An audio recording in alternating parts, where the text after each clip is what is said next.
Hi everyone, Teddy Baldassarre here. So at the end of last year, we did a video looking at some of the most overrated watches according to all of you, and I basically just reacted to them. So today we're gonna be doing a kind of volume 2 of that series. My team went ahead, put together some different watches, some submissions on Instagram, Facebook group, and I'm basically just gonna give my take to your take here. Also keep in mind that we did do a part 1 of this series, so if something is not mentioned here, chances are it was mentioned in that one. And before we jump in, looking at your takes here, check out teddybaldassarre.com, and the recent pre-owned section that we unveiled have new weekly arrivals that are going to be on that page on our website. Some great deals, different variety of watches, all curated by our team, authenticated. And also if you're looking to sell your watch, fill out the form on the sell page of the website. And if it's a good fit for our program, one of my colleagues will be in touch. All right, so our first watch here, and this is to no surprise, I did not mention them in the first video, but in the comments, it got a ton of thumbs up and people were saying, why didn't you include this brand? Richard Mille. So let's look at the comment here. We have Richard Mille for me, built incredibly well, but aesthetically horrible, and the price is ridiculous. So let's answer this in 2 questions. Now, my own personal distaste in watches, Richard Mille is just not for me. If I'm gonna spend over $100,000 on a watch, I'm gonna look countless other places first. But Richard Mille as a brand, in terms of what they've been able to accomplish from a mass market appeal and just being known as an independent brand with production around 5,000 units per year, is pretty impressive. Even if you don't like their watches, I have to say, what they've been able to do and navigate in the last 20 years to become well-known is incredible, honestly, even though they're really not for me. Rappers are talking about them, athletes talking about them. It just seems like it became this watch that a lot of just people with a lot of money gravitated towards, and it was kind of that flex piece. And they do a great job just marketing the brand. When Drake is mentioning your watch in a song, I mean, that's gonna have an effect. Imagine what would happen to Roger Smith if somehow some rapper mentioned one of his pieces. It's just kind of crazy how this all is kind of culminated. But getting to the realities, yes, well made, but the fact that their watches are average price that they sell for, based on a lot of reporting, at least from I was looking at 2019, 2020 data, $180,000 on an average price for one of their watches. In addition, Richard Mille is not a watchmaker. You know, it's really a marketing engine in many instances. They do make quality watches. They work with a lot of specialists to produce their movements, their cases, and they do a lot of just work to really execute a solid end product. For example, let's just use this. Vaucher movements. They make movements for the likes of Hermes and other just watches in that price range around $10,000. The 5401 movement from Vaucher, that's being used in a variety of brands, usually priced around $10,000, including Hermes. But then you look at the RM033 that's using that same movement, pricing it around 7x to 8x the price of many competing watches that are using the same movement. They are skeletonizing the bridges on that movement, but there's no question the premium for Richard Mille and the hype associated, I have to agree. It's definitely going to be a brand that I wouldn't say is maybe priced the most competitive by any means. I'd really say that they're a brand that has taken hold of this opportunity of social media, having the right type of individuals that are mentioning the brand, which maybe there's some money exchange there, of course. Still, they've done a great job capitalizing, but for a true watch enthusiast, I can totally understand why you might think they're overrated, because I think you probably have a good case. For our next one here, we have the unofficial Tiffany Blue OP is much more overrated than any steel Daytona. So not only are we saying that it's overrated, we're saying that it's also more overrated than the Daytona. And to be honest, I completely agree. This one is absolute insanity. There's no connection here to Tiffany with these Blue Oyster Perpetuals. It's just, I think, a silly trend that's happening. You saw the new Nautiluses with the Tiffany dials, and then these in turn started to go up in value, which I don't know how much of that is fabricated. I don't think these are really selling for some of these list prices that I'm seeing. I'm seeing like $40,000 at the time of recording this video. I think this hopefully will come back down to earth, but by no means is that watch worth anywhere near that amount of money. I mean, I would say it's a stretch to even put that thing at $10,000. That's a great $5,000 to $6,000 watch and class leading in that price range. But then you look at these pre-owned prices, these secondary market prices, it's just nonsense. I think that one, no doubt, probably one of the most overrated watches on the market at the moment of recording this video, at least. So we got a couple ones that were mentioning this watch Here we have the Seamaster Professional design, and it's all over the place. The helium escape valve doesn't work with the design, the skeleton hands and the over-designed dials are contradictory. Either do one or the other. Now, speaking first to the subjective just preference on my end, I've mentioned that I'm not as much of a fan of the Seamaster Diver 300 meter Professional. I like just the standard Seamaster 300. It kind of feels more true to the original 57 design. I just like the look of that a little bit more, and I also don't like the helium escape valve as well. But I don't think you could dismiss what this watch represents for modern Omega. When the Pierce Brosnan era, like the 90s, and when Bond and the Omega collaboration was happening, Omega was a much different brand. The 80s and 90s were not good to Omega. Even the 70s were not good to Omega in many instances. The quartz crisis hurt them hard. But the return, I think, was spurred along by this design. So I can see why Omega has clung on to what this is representing within their catalog. I would think this with the Speedmaster, by far their two best-selling watches, no question about it. And I think for good reason. And it also sits in a price range that allows it to be almost class leading. When you're talking about, you have the Black Bay below, you have the things that are going on with Rolex and the secondary market and availability at ADs, it just now makes more sense than ever in 2022 to look at that watch if you do like the design. So simply put, from my perspective, I don't think it's overrated. Yes, you see it quite a bit, but again, I think it is well positioned in the market, and of course it means a lot to Omega as well. Next one here, we have the Black Bay Chrono, just a cash grab riding on the success of the other Black Bays. Now for this one, I pretty much straight up disagree. You have a B01 base movement on the inside. If you look at where that's at in other watches on the market, typically you're gonna have to at retail pay north of $8,000 for that movement. So to find it at just over $5,000 list, now you usually can't get these watches at list, but even with secondary market prices, these are not that out of whack in my opinion. I think it's a well-constructed watch. It positioned in a way where I can see why a lot of people, maybe if they're looking at a higher end sports chronograph, they might look in this direction. I would say it's almost a gateway into the world of luxury chronographs. That with the Speedmaster, I think the Speedmaster is still now definitively better positioned with just these kind of now having a lot of attention, trading above retail. But with that being the case, I think if you're getting a B01 movement, $5,000-6,000, I don't know, I just think it's a good product at the end of the day. There's still some things I think they can improve on. The thickness is still a challenge with those, even though they made some great improvements from the previous iterations. I think they wear pretty well on the wrist, all things considered. I'm a big fan of the Tudor Black Bay Chrono. It might start to overlap a bit more with Rolex compared to some of their other Black Bays, and I think people are just generally a little bit fatigued with how much Tudor is pushing the Black Bay, but you gotta understand from their perspective, they're selling, people aren't tired of them, and I think for that one, I wouldn't say it's overrated, for my opinion. So the title of this video is Most Overrated Watches, but somebody submitted about a movement, so let's just talk about that.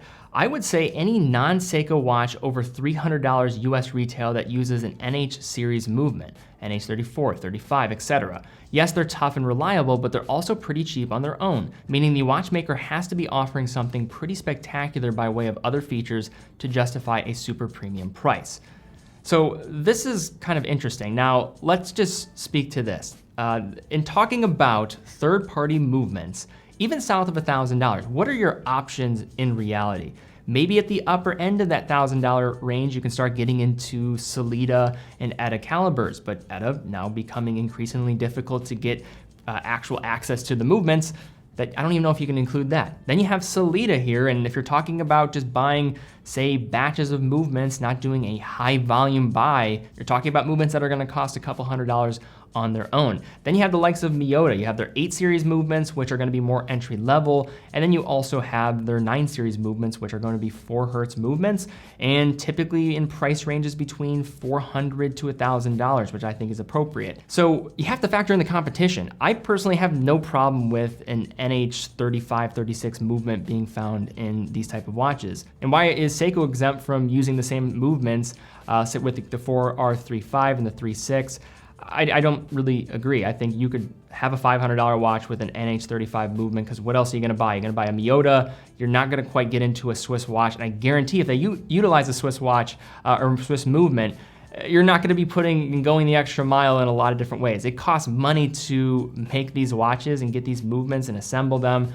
you're just not gonna have any margin to play with, especially when you're dealing with an upstart brand. They have to worry about marketing, getting the word out. A lot of them just are not gonna have that ability to do that effectively. So to me, I just don't think you can put down the NH35, 36 movements. I think they're fine movements, they're workhorses like you stated, and you have to factor in the competition. I have no problem whatsoever with seeing those in watches under $1,000. So now for our next one here, we have Mike, and Mike, nice to see you here, frequent commenter on Instagram. Okay, I got one. Any of these Chrono Tokyo watches, basic movement, simplistic dial design, yet uninteresting. People fall all over them, crashing the website. Overrated. Now, I don't have that much hands-on experience with these watches, so I can't speak to that to the same level of authority as I probably could normally. But on the outside looking in, and I want to do them justice, I think the finishing of the cases look nice. The overall dials I think are attractive. I think they do a nice job with just the approach. But Mille 9 series movements and watches that going crazy over retail now. We're talking about thousands of dollars for these watches. Yeah, it's tough. I don't really get it fully. This just seemed to be one of those watches when you're talking about limited production. This is a common theme. When you're not making that many watches, it does not take much for these scales to be completely tipped and the market to go completely out of whack. I think this is one of those circumstances. Attractive looking watches, they have a certain type of consumer that I think will be all over them. And even if the specifications and what is being delivered might not be to that price range that many people would be okay with, it still can create a dynamic in the marketplace where you're seeing these types of premiums in secondary market channels. But even the list prices, I think, are a little steep to begin with. I'd like to actually spend a little bit more time with their watches. I know they got into some recent trouble with some of the allocation of their pieces on Instagram and a post, but regardless of all of that, I do think this is one that it's very interesting how they have just ascended so quickly, and people are, again, like you said, falling all over them to get their hands on these. But it seems like flippers have kind of fallen in love with buying these, trading them, and I, again, just kind of agree with your sentiment that I don't know if these premiums are anywhere worth it. Now for our next one here, we have Mike, and he is throwing shade at the Casio Oak. It's an octagon-faced G-Shock instead of a circle. Now that is quite an observation, and let's just unpack that. Now, first off, we're talking about a $100 watch. So whenever we're talking about that, I think you're dealing with a idea of, is it oversaturated in the market? Do you just see them everywhere versus is it actually overrated? I think those are two different things. I talked about this in the previous one when Casio was mentioned. Now, these definitely get a lot of love, and I can kind of see why. They're basically the analog digital display watch of the DW5600, meaning that they're incredibly wearable, they're straightforward. I think they're a great starter if you're going for kind of that entry-level Casio G-Shock, even though these aren't truly G-Shocks. I think that's one thing I'll agree with, is these don't have the same type of just feel and just approach with what it's going for, and are going to have some limitations just given the handset, but also some additional upside in terms of the looks. Now, personally, I don't really think these are overrated. I think people have just gravitated towards them. They're a different feel. I don't necessarily think they're that much like it for $100. Sure, there are plenty of different G-Shocks, so when something like this can strike a chord and get so many people excited about them, this was just that perfect kind of storm of social media. It had a $100 price range. Everybody could have fun with them.